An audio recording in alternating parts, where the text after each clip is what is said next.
Welcome to आयोमेडिकोलॉजी। आज हम इस वीडियो में एनाटॉमी के बारे में पढ़ने जा रहे हैं। एनाटॉमी का बेसिक जो कि है इंट्रोडक्शन टू एनाटॉमी, इसके बारे में आज अपन पढ़ने वाले हैं।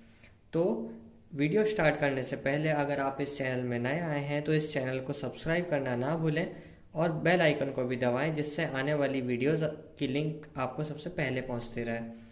साथ ही में अगर आपको ये वीडियो अगर अच्छी लगती है तो आप इसको अपने फ्रेंड्स के साथ भी शेयर कर सकते हैं और इसे लाइक भी कर सकते हैं। तो सबसे पहले एनाटॉमी। एनाटॉमी क्या होता है? एनाटॉमी एक ग्रीक वर्ड से बना हुआ है जो कि है एनाटॉम।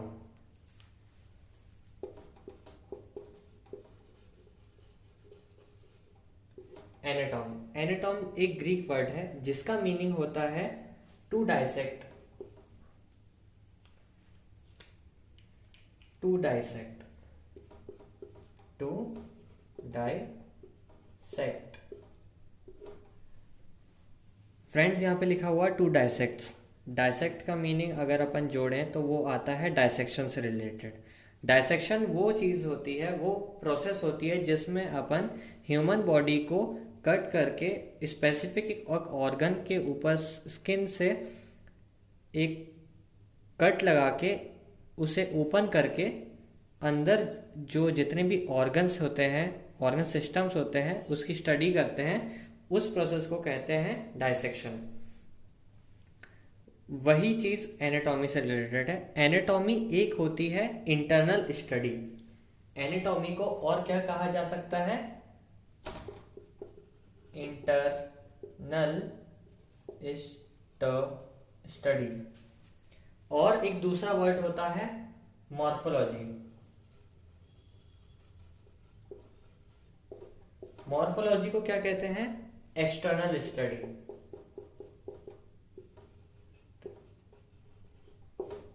मॉर्फोलॉजी मीन्स होता है external study.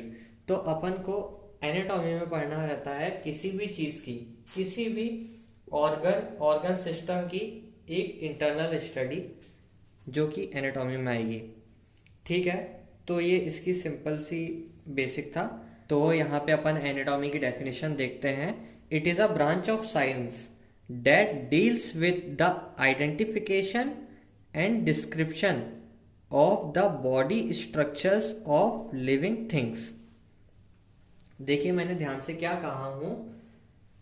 It is a branch of science that deals with the identification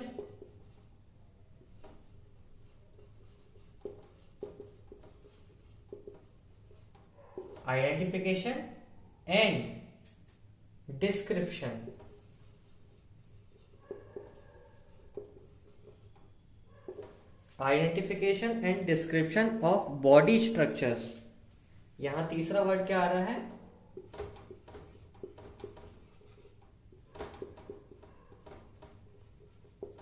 body structures of living things.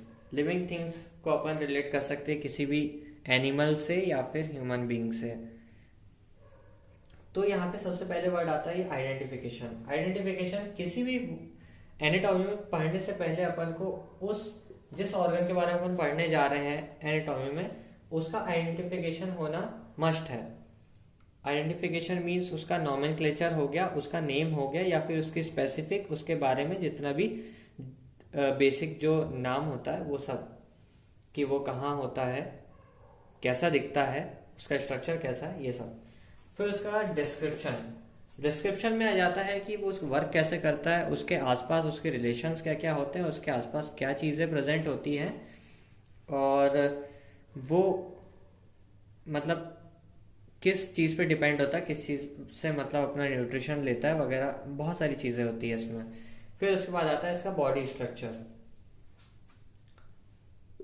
ठीक है, बॉडी स्ट्रक्चर, ये दोनों चीज़ें इससे रिलेट करती है। मतलब बॉडी स्ट्रक्चर, बॉडी के अंदर प्रेजेंट ऑर्गन या फिर ऑर्गन सिस्टम का आइडेंटिफिकेशन, या फिर बॉडी के अंदर जो प्रेजेंट होते हैं ऑर्गन या फिर ऑर्गन सिस्टम, बोन्स हो गए, ब्लड वेसल हो गई, या फिर कोई सिस्टम हो गए, उसका डिस्क्रिप्शन जिस साइंस की ब्रांच अपन पढ़ते हैं उसे अपन एनाटॉमी कहते हैं। ठीक है, इतना क्लियर हुआ। अब अपन आगे चलते हैं। जैसे कि एक एग्जांपल के थ्रू अगर अपन देखें तो ये एक बॉडी है, तो बॉडी के स्ट्रक्चर की स्टडी किस तरीके से होती है, जैसे कि अगर अपन एक स्पेसिफिक आइडेंटिफाई करें अपन ने कि इस चीज़ की अपन को स्टडी करना है, ये क्या है, फोर लिम्ब होता है, तो यहाँ अपन फोर लिम्ब को बना लेंगे,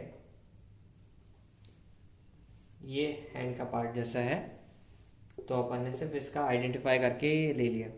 उसके बाद अपन उसके स्पेसिफिक और अंदर जाएंगे, उसको डायसेक्ट करेंगे, तो उसके अंदर क्या मिलेगा अपन को, जैसे ये स्किन है, मैं सिंपल डायग्राम बना रहा हूं, यहां अपन को बोन्स मिलेगी, अपन को पता है ये स्किन है, ये बोन्स हो गए, इनके बीच में जैसे लिगामेंट्स प्रेजेंट होंगे। ये सब अपन आगे चल के पूरा डिस्कस करने वाले हैं कि किस बोन में कैसे लिगामेंट का अटैचमेंट होता है, या फिर बोन्स के बारे में अपन पढ़ने वाले हैं, तो वो आगे चल के पढ़ेंगे। और यहाँ से जो ब्लड वेसल जाती हैं वो सब उनके बारे में। अब और इसमें जैसे डिस्क्रिप्शन हो गया, और अपन को स्पेसिफिक और ज़्यादा इसका डीप स्टडी करना है, तो इसमें अपन क्या क्या स्टडी कर सकते हैं, जैसे कि यहाँ पे मसल्स हो गई,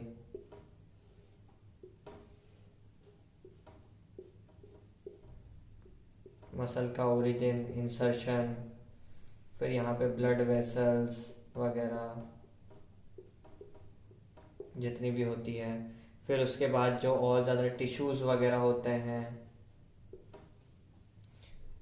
ये सब की जो अपन स्टडी करते हैं, किसी एक सिस्टम को लेके जो स्टडी होती है वो एनाटॉमी में आती है। यहाँ अपन मॉर्फोलॉजिकली नहीं पढ़ रहे हैं कि ये दिखता कैसा है, या फिर इसके स्किन कैसी है बाहर से, या ये किस कलर का है, गोरा है कि सफ़ेद है, अपन इसके अंदर की स्टडी को कर रहे हैं। यहाँ पे डायसेक्ट किया जा रहा है, मतलब यहाँ पे कट लगा के इंसीजन देते हैं, इंसीजन दे के इसको थोड़ा सा डायलेट करते हैं, फिर उसके अंदर जो स्ट्रक्चर जो प्रेजेंट है बॉडी के अंदर, उनकी स्टडी की जाती है, उनका डिस्क्रिप्शन और उनका आइडेंटिफिकेशन कि ये क्या है, मसल है, ये ब्लड वेसल है, ये टिश्यूज़ हैं, ये सिंपली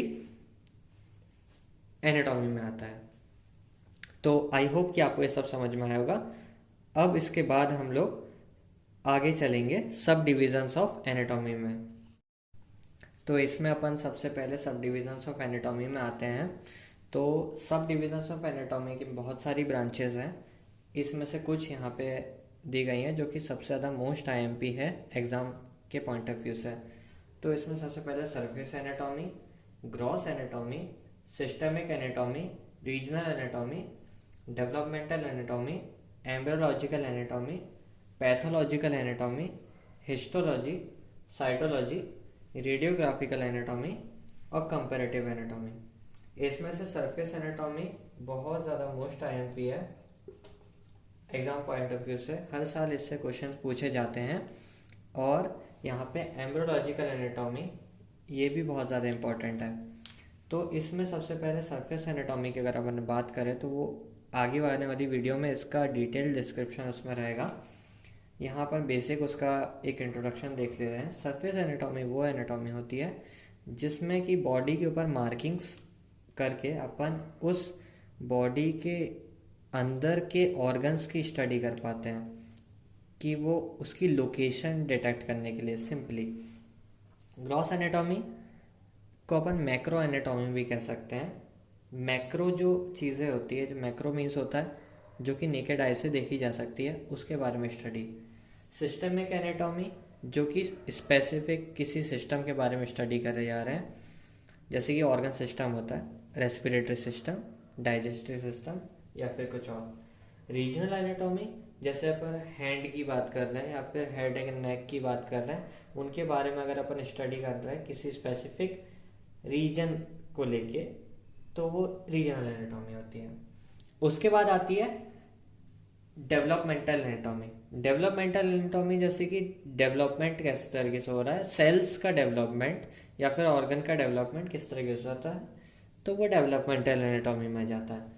उसके बाद आता है एम्ब्रियोलॉजिकल एनाटॉमी, जो कि एम्ब्रियो फर्टिलाइजेशन के बाद। ये सब टॉपिक्स के अलग अलग वीडियोस आपको आगे इस चैनल में मिलते रहेंगे, इसलिए आप इस चैनल को सब्सक्राइब करके बेल आइकन को दबाइए, जिससे कि सारे जितने भी ये टॉपिक्स पे वीडियो आने वाली हैं उनका नोटिफिकेशन आपको सबसे पहले पहुंचता रहे।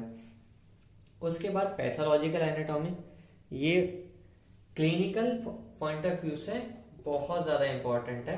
ये आगे जो फर्स्ट सेकेंड ईयर में बहुत ज़्यादा आपको हेल्पफुल रहेगा।